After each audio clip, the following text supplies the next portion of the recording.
हम लगातार कोशिश नहीं करने की वजह से अक्सर असफल हो जाते हैं। नमस्कार, जय हिंद। मैं हूं आपका दोस्त कवि आदि गणेश। एक बार फिर उपस्थित हूं आप सभी के समक्ष। जो कक्षा 9 की अपनी पुस्तक चल रही है क्षितिज भाग फर्स्ट, उसका जो अध्याय आज 11वां रसखान साहब का, ठीक है। रसखान साहब के जो सवैये हैं उनको हम देखेंगे। पहले इनका संपूर्ण परिचय देख लेते हैं विस्तार से, फिर अध्याय में क्या कुछ छोटा मोटा जो परिचय दिया गया वो देख लेंगे। पहले विस्तार से देख लेते हैं ताकि हिंदी साहित्य इतिहास की दृष्टि से भी जो कि महत्वपूर्ण हस्ताक्षर हैं ये, तो वहाँ पर भी आपकी चीज़ें काम आ जाएगी। तो सबसे पहले लिख लीजिए परिचय। रसखान साहब लिख कर आप परिचय लिख लीजिए। डिटेल से लिखवा देता हूँ हर एक चीज़। परिचय में बात करें तो जन्म होता है 1548 ईस्वी में। कब होता है? 1548 ईस्वी में। वहीं निधन की हम बात करें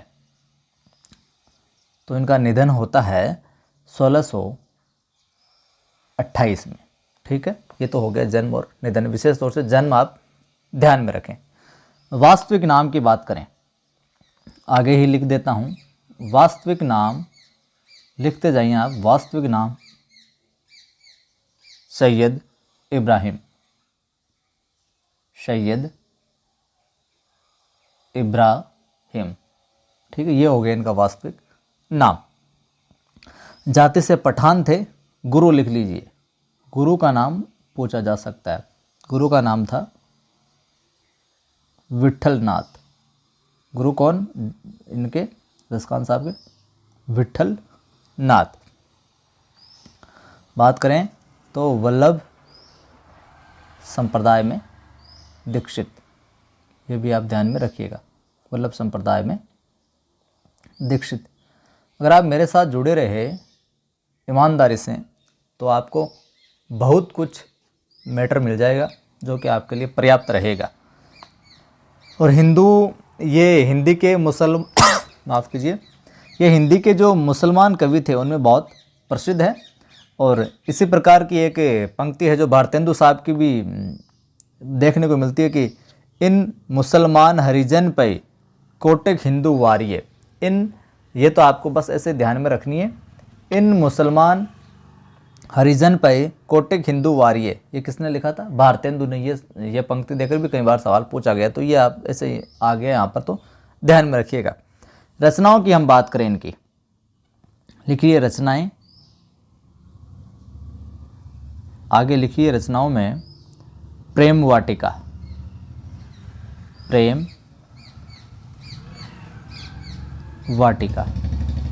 अगली रचना है सुजान रसखान, सुजान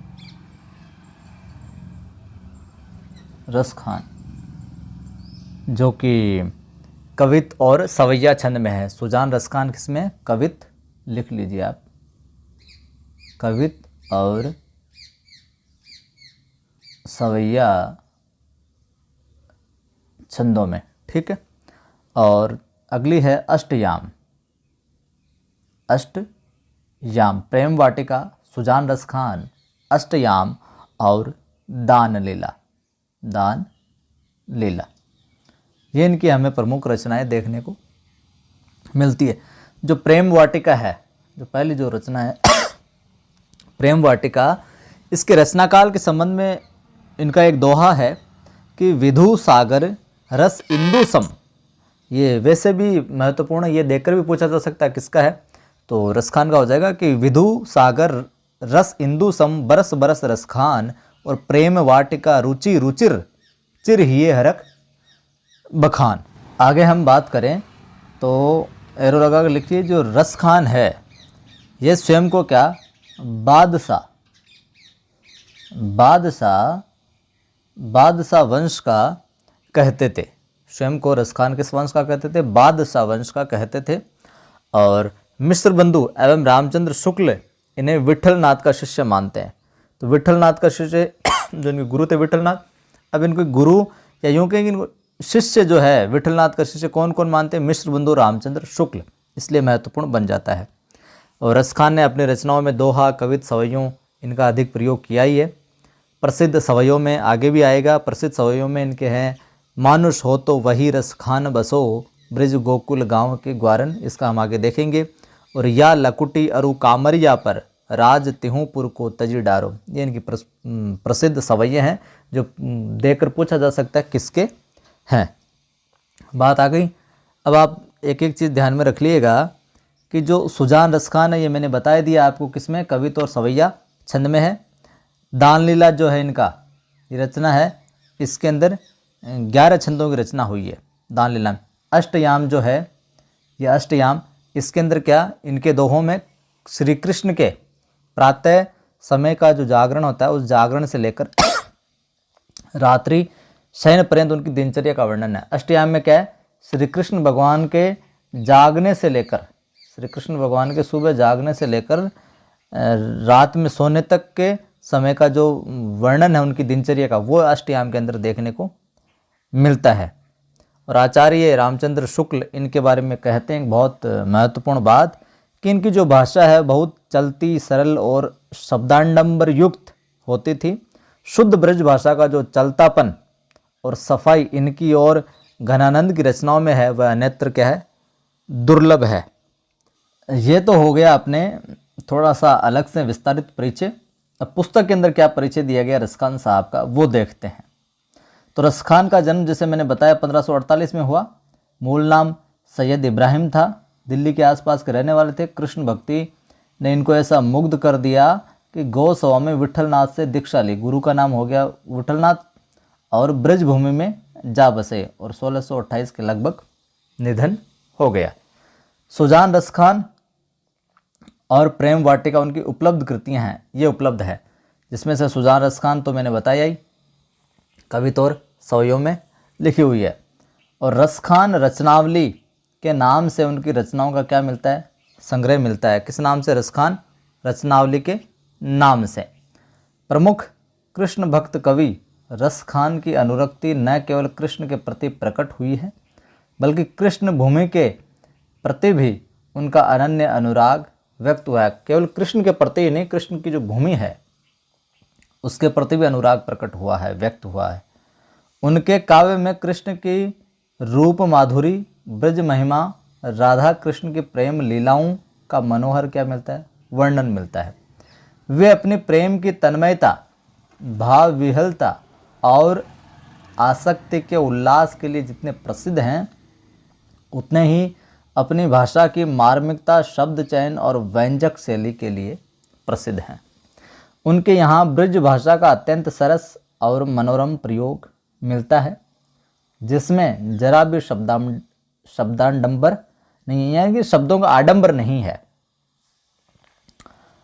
अब इस अध्याय में क्या है, यहाँ संकलित पहले और दूसरे सवैये में ध्यान में रखिएगा, पहले और दूसरे सवैये में क्या है, कृष्ण और कृष्ण भूमि के प्रति कवि का जो अनन्य समर्पण भाव व्यक्त हुआ है वो देखने को मिलता है पहले और दूसरे सवैये में। तीसरे छंद में कृष्ण के रूप सौंदर्य के प्रति गोपियों की उस मुग्धता का चित्रण है जिसमें वे स्वयं कृष्ण का रूप धारण कर लेना चाहती है। और चौथे छंद में कृष्ण की मुरली की धुन और उनकी मुस्कान के अचूक प्रभाव तथा गोपियों की व्यवस्था का वर्णन है जो देखने को मिलता है। तो पहले छंद के अंदर तो कृष्ण और कृष्ण भूमि के प्रति कवि का अनन्य समर्पण भाव देखने को मिलता है। तीसरे छंद में कृष्ण के रूप सौंदर्य के प्रति गोपियों की जो मुग्धता है वो देखने को मिलती है। और आगे चौथे छंद में कृष्ण की मुरली की धुन और उसकी जो मुस्कान के अचूक प्रभाव हैं गोपियों की और उसके समक्ष गोपियों की जो व्यवस्था है उसका वर्णन देखने को मिलता है। अब प्रारंभ करते हैं रसखान साहब के जो सवैये हैं उनमें पहले सवैये को देखिए।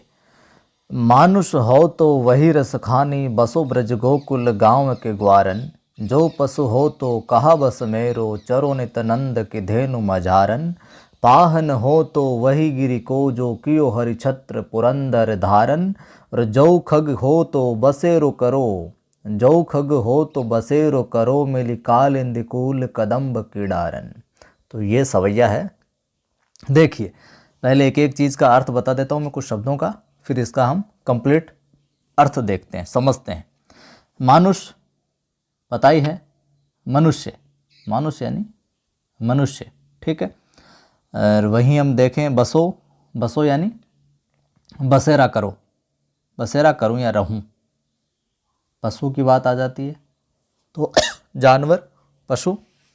वहीं हम बात करें मझारन यानी मध्य में, मझारन यानी मध्य,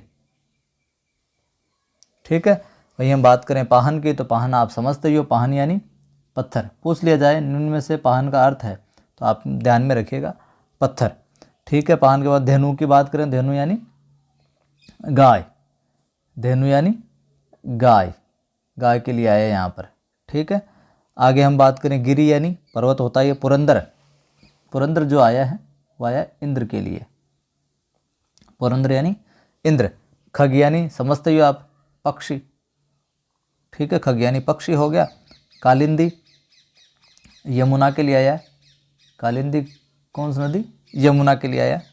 कूल का समझते ही हो, किनारा, ठीक है, कूल यानी किनारा। और डारन यानी डालियों पर, डारन यानी डालियों पर, ठीक है। ये प्रमुख शब्द हो गए। अब हम अर्थ देखते हैं कि मानुष हो तो वही रस खानी, बसो ब्रज गोकुल गांव के ग्वारन। यहाँ पर रसखान क्या कहते हैं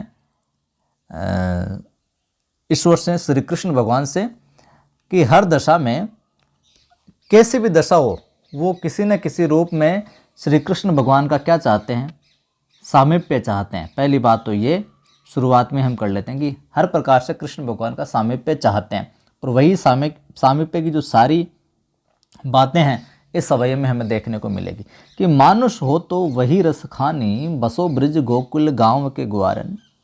रसखान इच्छा प्रकट करते हैं क्या कि यदि मैं अगले जन्म में मनुष्य योनि में जन्म लूँ, मानुष हो तो वही रस खानी, कि अगर मैं अगले जन्म में क्या मनुष्य योनि में अगर जन्म लूँ ना, तो मेरी ये बहुत बड़ी इच्छा है, बड़ी उत्कट इच्छा, बड़ी प्रबल इच्छा है कि मैं ब्रज में गोकुल के गांव के जो ग्वाले हैं ना उनके बीच में, या यूं कहूँ कि एक ग्वाला बनकर ही मैं रहूं, कि मानुष हो तो वही रसखानी, बसो ब्रज गोकुल गांव के ग्वारन, कि अगर अगले जन्म में मुझे मनुष्य योनि में जन्म मिले ना, तो ब्रज के जो ग्वाले हैं ना उनके बीच में, या यूं कहूँ मैं सीधा सीधा कि मुझे भी एक ग्वाला बनकर वहाँ पर निवास करने का सौभाग्य मिले, ये मेरी प्रबल इच्छा है। पहली पंक्ति का अर्थ हो गया, जो पशु हों तो कहा बस मेरो, चरो नित नंद की धेनु मजारन। कि यदि मैं पशु बनूं, हालांकि पशु बनना मेरे बस में तो है नहीं, जो पशु हो तो कहाँ बस मेरो, कि यदि मैं अगले जन्म में पशु योनि में जन्म लूँ, पशु बनूं, तो मेरे तो वश में नहीं है, लेकिन फिर भी अगर मैं पशु बनूं तो चरो नित नंद की धेनु मजारन, तो मैं पशु योनि में जन्म लेने पर तो मेरा जन्म पर कोई वस्तु है नहीं, फिर भी मैं नंद की जो गायें हैं ना उनके बीच में चरने वाला, उनके चरो नित नंद की धेनु मजारन, मजारन मतलब तो नंद की जो गायें हैं ना उनके बीच में चरने वाला पशु बनना चाहता हूँ। यानी कि सीधा सीधा अर्थ है कि मैं गाय है जो बनना चाहता हूँ। मनुष्य जन्म लूँ तो मैं गोकुल के बीच ग्वालों के बीच में रहना चाहता हूँ, यानी कि ग्वाला बनना चाहता हूँ, ये मेरी प्रबल इच्छा। अगर पशु योनि में मुझे जन्म मिले तो जो नंद की गायें हैं उनके बीच में चरना चाहता हूँ, यानी कि एक गाय बनना पसंद करूँगा, गाय बनना चाहता हूँ, ठीक है। यहाँ तक पाहन हो तो वही गिरी को, अगर मैं पत्थर बनूं, अगर मुझे पत्थर बनाया जाए अगले जन्म में, पाहन हो तो वही गिरी को जो कियो हरि छत्र पुरंदर धारण, कि अगर यदि मुझे पत्थर बनने का सौभाग्य भी प्राप्त हो जाता है ना, पत्थर भी अगर मैं बनूं तो उसी गोवर्धन पत्थर बनना, उसी गोवर्धन पर्वत का मैं पत्थर बनना पसंद करूंगा, जिसे क्या श्री कृष्ण भगवान ने हरि छत्र पुरंदर धारण, श्री कृष्ण भगवान ने इंद्र के कोप से, किसके कोप से, पुरंदर यानी इंद्र के कोप से जो है ब्रज की रक्षा करने के लिए छत्र की तरह हाथ में उठाया था, ठीक है, या यूं कहें कि धारण किया था। अगर मुझे पत्थर बनने का सौभाग्य भी मिले ना, पत्थर भी बनूं मैं अगले जन्म में, तो उसी गिरि पर्वत का बनना चाहता हूँ, उसी गोवर्धन पर्वत का बनना चाहता हूँ, जिसे इंद्र के कोप से ब्रजवासियों को प्रभु ने हाथ में उठाकर धारण करके जो बचाया था, ठीक है मामला। जो खग हो, अगली पंक्ति, जो खग हो तो बसेरो करो मिली कालिंदी कूल कदम्ब की डार। अगर मुझे पक्षी योनि में भी जन्म लो, मैं अगर पक्षी योनि में भी जन्म मिल जाए, खग यानी पक्षी, अगर मुझे पक्षी योनि में भी अगर जन्म मिल जाए ना, तो मेरी क्या इच्छा है, तो बसेरो करो मिली कालिंदी कूल कदम्ब की डारन, तो मेरी इच्छा है कि मैं यमुना के तट पर, कालिंदी कूल यानी किनारा, तट, कालिंदी यानी यमुना, तो मैं यमुना के तट पर स्थित दो कदम की डालियां है ना, कदम की डालियां है ना, उन पर बसेरा करने वाला पक्षी है जो बनूं, वहां पर रहने वाला पक्षी है जो मैं बनूं। अर्थात सीधा सा यहाँ पर सारा का पूरा सारांश ये है कि अर्थात मैं हर योनि में, हर जन्म में अपना जो आराध्य श्री कृष्ण भगवान है ना, मैं उनका और उनकी जो ब्रज भूमि है उसका सामीप्य चाहता हूँ। और यही मेरी प्रभु से क्या है, करबद्ध विनती है, मेरा निवेदन है कि किसी भी प्रकार से, चाहे ब्रज भूमि हो, चाहे श्री कृष्ण भगवान हो, किसी न किसी तरीके से तो मैं उनका ही सामीप्य चाहता हूँ। मनुष्य बनाओ, चाहे पशु बनाओ, चाहे पत्थर बनाओ, चाहे पक्षी बनाओ, कैसे बनाओ, लेकिन ब्रज भूमि और उनका ही, भगवान का ही मैं सामीप्य चाहता हूँ। तो उम्मीद करता हूँ ये सवैया आपके अच्छे से समझ आ गया होगा। तो आज के इस वीडियो में हम यही एक सवैया देखेंगे। अगले वीडियो में हम जो बाकी के बचे हुए तीनों सवैये वो देख लेंगे। थोड़ी सी गले में थोड़ी ज़्यादा ही दिक्कत हो रही है, उस वजह से ये वीडियो यहीं पर करेंगे। और शाम को 8 बजे हिंदी साहित्य का जो संक्षिप्त इतिहास है उस क्लास में जुड़िएगा। आज साहित्य इतिहास वाली क्लास थोड़ी सी बड़ी कर देंगे हम, 30-40 मिनट तक की कर देंगे। तो अनुरोध आपसे, इस वीडियो को लाइक कर दीजिए, आप शेयर कर दीजिए और कमेंट करके बताइएगा समझ में आ रहा कि नहीं आ रहा, किस प्रकार का लग रहा है आपको। और पहली बार देख रहे हैं तो सब्सक्राइब करना और बेल आइकन क्लिक करना और ऑल नोटिफिकेशन पर क्लिक करना, ताकि हर वीडियो की सूचना मिलती रहे। और आपको मेरा जो दूसरा चैनल है आदि की आवाज़ नाम से, उस पर आज एक वीडियो डाला है मोटिवेशनल कि हम असफल क्यों होते हैं। उस वीडियो को देखिएगा, शेयर कीजिएगा और उस चैनल को भी सब्सक्राइब कीजिएगा। फिर मिलता हूँ।